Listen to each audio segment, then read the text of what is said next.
We're going to continue with the wild robot. This is part 22. And when we last left off, an airship arrived on the island carrying the Recos and their robots who have come to take Roz back to the factory. And the animals don't want her to go. And so they attacked the robots, trying to let Roz escape. Chapter 72, The Mountain Rumble. Reco 2 stood at the mouth of the cave. Rosum Unit 7134, are you in there? In here. The only response was his own flat voice echoing back, but he sensed movement somewhere down the tunnel. So he switched on his headlights, raised his rifle, and marched inside. The Reco marched past animal bones and rock piles and wide cracks in the walls. His blocky head swiveled from side to side, scanning for any sign of Roz, but she was nowhere to be found. So he turned and marched back towards daylight, and then a deafening roar filled the cave. From the shadows flew a giant body. Mother Bear charged into the robot and smashed him against the wall.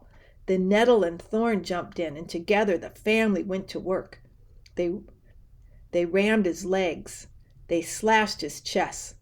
They muscled him to the ground. On his way down, Reco 2 squeezed the trigger. There was a flash of blazing light, and the walls began to crumble. Nettle grabbed her brother by the scruff and pulled him outside as an avalanche of rock thundered behind them. Mother Bear howled. The rifle exploded. Stones clanged against Reco 2. The avalanche slowed and settled as a cloud of dust bellowed out of the cave. Mother! Nettle peered into the darkness. I'm here, said a weak voice. The young bears dashed inside and found their mother half buried. They pulled heavy stones from her body and dusted her off. I have broken bones, she gasped, but they will heal. Where is the robot? Reco 2's headlights switched back on. Stones tumbled as the robot staggered to his feet. His body was scratched and scraped. His head was badly dented. His left arm was completely useless. So, thwoop, it was tossed aside. Then the one-armed robot limped out of the cave and continued the hunt for Roz. Don't worry about me, Mother Bear growled to Nettle and Thorn. Kill the robot. With his heavy limp and his grinding gears, Reco 2 was easy to track. The young bears caught up with him as he was entering a grove of pines. But they didn't attack, not yet. There was a better place to finish him off up ahead, so they hung back and followed him across the mountainside. The distant rumble of the waterfall grew louder with each passing minute, and then a slash of white appeared through the trees. Soon the robot was standing beside the rolling, frothing river just above the falls. He was too badly damaged to leap over the falls, or to wade through the rapids, or to climb down the cliff. But he had to continue his hunt for the target, so he started limping upriver in search of a safer crossing. There was a rustling, and the young bears exploded out from the trees. They threw their heavy shoulders against the robot's body, and he stumbled sideways into the riverbank. Nettle reared up and wrestled the robot, twisting and shaking him with all of her strength. Reco 2 felt his feet slipping on the rocks.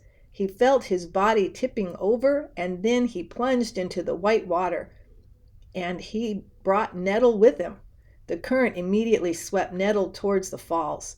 She rolled through the rapids, crashing onto one rock, and then desperately clambering onto another. Reco 2 stood straight up, and the river rushed around him. He took a step, slipped, and disappeared beneath the water. But then he was up again. Thorn ran to help his sister, but she was pointing upriver and roaring, "Use the logs!" When the younger bear turned around, he saw what she meant. A jumble of broken logs was wedged between the rocks of the rapids, and a moment later, Thorn was on top of them. With water sloshing over his back, he forced a paw between the logs and pried the top one loose. It splashed into the river and wound its way down through the rapids, only to roll harmlessly past the robot. Then it dropped out of sight. The bear tried again. He plopped another log into the river, and this one spun just in time to ram its full weight into the robot's chest. Recco, too, went sailing backwards and sank beneath the surface. Then he reappeared. And when he reappeared, the river was full of heavy wooden torpedoes. One log pounded the robot's shoulder, another slammed his face. More logs knocked him closer and closer to the falls. The current became too much for the injured robot, and it carried him away. He grasped for anything solid he could cling to, but the rocks were too slippery, so he settled for a fistful of fur. Nettle had been hanging on to one rock this whole time, but now that the robot was pulling her, she started losing her grip. She couldn't hang on much longer. Finally, she cried out, "I'm sorry, Thorn," and she let go. Nettle and Recco surged towards the rumbling falls. The bear felt the robot release his grip. She watched him glide over the edge. Then she closed her eyes and waited for the end to come. But it was not Nettle's time. Reader, what happened next is hard to believe. You see, the river didn't fall away beneath Nettle. It tightened around her. Hundreds of fish surrounded the bear. They pressed their faces into her fur. They thrashed their tails against the current, and they slowly pushed her away from the edge. Farther and farther they went, gradually moving upstream until Nettle's brother pulled her from the water. The bears collapsed into the riverbank, and then they looked down. They saw hundreds of fish looking back up. "Thank you," roared Nettle. "I'll never eat fish again." The fish smiled and sank into the rapids. "I thought you were dead," said Thorn, breathing hard. Oh, here's a picture of Recco 2 going over the falls.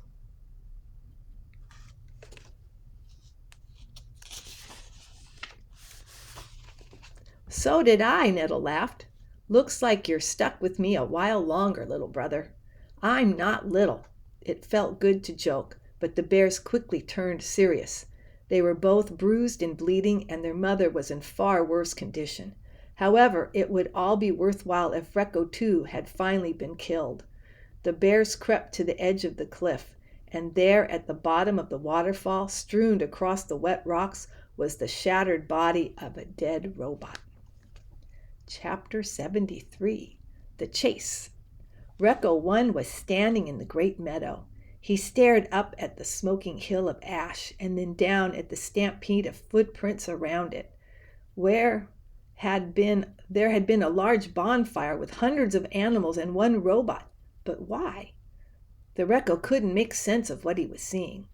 After thoroughly exploring the site, he continued through the meadow and into the forest. It was around that time that he lost communication with Recco 3, then Recco 2, and he knew that his partners had both been destroyed. Recco 1 would have to hunt down the target by himself. The hunter marched on. His blocky head swiveled from side to side, scanning for any sign of Roz. He was soon gazing across the glassy surface of the beaver pond. On the far side, a thread of smoke drifted up from another of those wooden domes. With his powerful legs, the robot launched himself up through the air, soaring in a high, graceful arc over the pond and down to the other side. His heavy feet slammed into the ground, leaving deep craters in the garden by the dome. He hunched over and looked inside.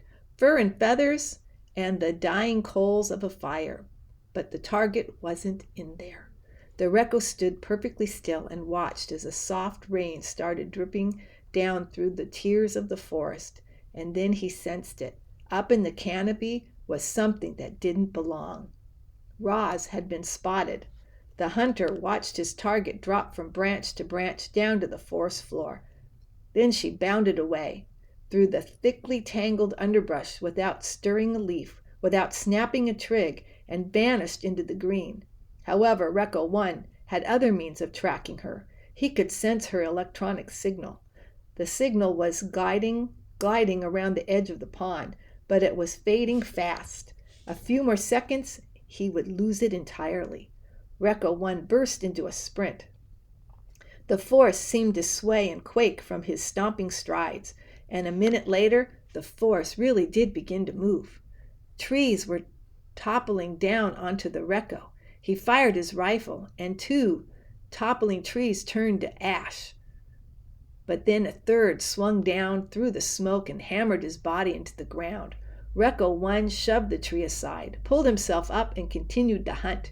He didn't notice the beavers diving back into the pond. Recco 1 tore through the rambles and leaped over boulders, and suddenly the ground was caving beneath him. Down he fell into a deep pit, crashing against the bottom and twisting his leg. The robot violently pounded his leg back into shape. Then he launched himself up and out of the pit. He didn't notice the groundhogs watching from their tunnels. The hunter faced one trap after another. He was pelted with flaming pine cones and tripped by taut vines and crunched by tumbling rocks. The hunter now limped and rattled and was covered in scars, but he kept going. Roz galloped back and forth across the island again and again as she tried to lose Recco 1. But no matter how fast she ran, or how well she hid, or how many animals helped, she couldn't escape the sound of the hunter's stomping footsteps. She had never run so hard for so long, and while her mechanical body was holding up, her wooden foot was not. After hours of relentless pounding, it finally gave out. She was galloping through the rocky forest by the sea cliffs when her foot split apart.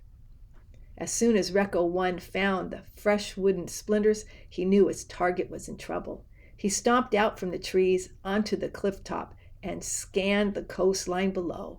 Geese were flying down through the drizzle. Otters were wriggling over the rocks. Seaweed and driftwood and broken robot parts were scattered about the shore. But the hunter also sent a faint electronic signal. Roz was down there somewhere. The hunter's blocky hand clamped onto the sea cliff, and then whoop, it detached. The hand was connected to a strong cable that spooled out from the end of his arm. He gave the cable 2 quick tugs, and then he stepped off the ledge. Here's a picture of Recco 1 with his rifle.